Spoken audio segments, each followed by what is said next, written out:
Here we have the equation of a circle. X minus h squared plus y minus k squared equals r squared.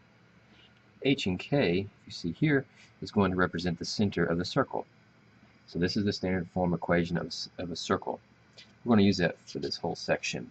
So some of the questions you'll get would be like, they'll just, well, it's not be like, it's just they're going to give you some information. The first question here says that the center of this circle is at -4, -3, and the radius is 6.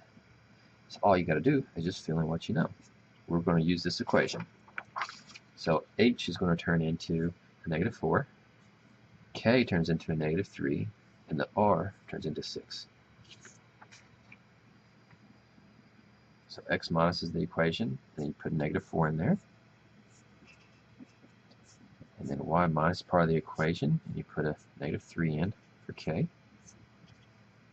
the radius is 6. So you take where that r was, you just put you a 6. And you square it as well. So now you wind up with, let's see, clean it up a little bit. These turn into pluses. Right? Minus minus is the same thing as a plus. X plus 4 squared. Y plus 3 squared equals 6 squared is 36. Right? The other way you can get a question is that they give you the equation and you have to find the center and the radius. Well, I don't know if you noticed this or not. The only way that you can wind up with a plus in the equation is if you had two minuses together. So a plus here means that the center was originally a negative here. If there's a plus here, that means the center originally had a negative here. It's vice versa if there's a negative there. If there's a negative there, then that value had to be positive to begin with.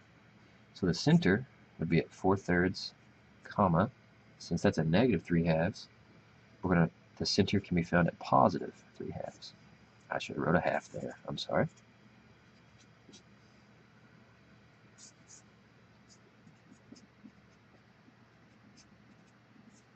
There's the center. Now the radius. Remember the equation. It's in there. It says r squared. All this equals r squared. Well, let's take the r squared and set it equal to 9. So the radius r squared is 9. And to simplify for a power of 2, take the square root. R equals 3. You just worry about the positive root.